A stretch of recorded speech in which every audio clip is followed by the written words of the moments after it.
কনকনে শীতে কাঁপছে দেশের সর্বত্তরে জেলা পঞ্চগড়। ঘন কুয়াশায় বেশ বেলা পর্যন্ত হেডলাইট জ্বালিয়ে চালাতে হচ্ছে গাড়ি।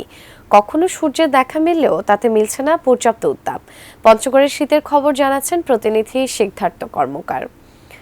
আর সিদ্ধার্থ, আমরা জানি যে পঞ্চগড়ে আসলে প্রতি বছরই শীতের মাত্রাটা অনেক বেশি থাকে, তো এই বছর পঞ্চগড়বাসী কিভাবে শীতটাকে আমন্ত্রণ জানিয়েছে জানাবেন। সুজানা, পঞ্চগড় হিমালয়ের পাদদেশে অবস্থানের কারণে এখানে বরাবর শীতের তীব্রতা অনেক বেশি থাকে দেশের অন্যান্য স্থানের চেয়ে। আজ সকালে তেঁতুলিয়া আবহাওয়া পর্যবেক্ষণাগার থেকে সকাল 9টায় রেকর্ড করা হয়েছে 11.5 ডিগ্রি সেলসিয়াস।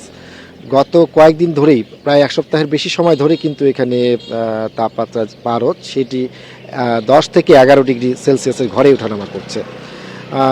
বিশেষ করে এতে করে যে ছিন্নমূল নিম্ন আয়ের মানুষ তারা কিন্তু চরম বিপাকে পড়েছেন। বিশেষ করে সকালে অনেক বেলা পর্যন্ত কুয়াশার চাদরে ঢাকা থাকছে চারদিক, এবং সন্ধ্যার পর থেকে কিন্তু সেটি এই যে কুয়াশা দিয়ে ঢেকে যাচ্ছে চারদিকে, এবং উত্তর দিক থেকে যে একটি হিমেল ঠান্ডা বাতাস, কনকনে বাতাস, এর কারণে কিন্তু শীতের তীব্রতা অনুভূত হচ্ছে আরও দ্বিগুণ। আমি যদি দেখাতে চাই যে এখন কিন্তু বেলা এখন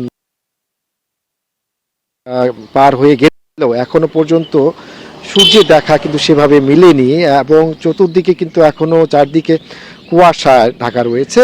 গাড়ি তাদেরকে আমরা দেখেছি যে হেডলাইট জ্বালিয়ে চলাচল করতে।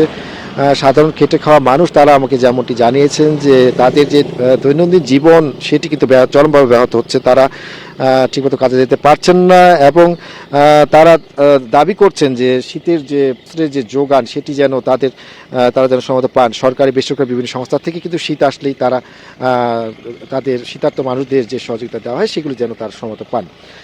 আর জেলা প্রশাসক সাবেত আলী তিনি আমাকে যেমনটি জানিয়েছেন যে শীত মোকাবেলায় তাদের কিন্তু পর্যাপ্ত প্রস্তুতি তারা নিতে শুরু করেছেন।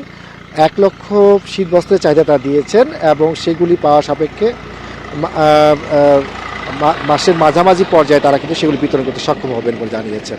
তো এই ছিল আমার কাছে পঞ্চগড় শীত নিয়ে সর্বশেষ।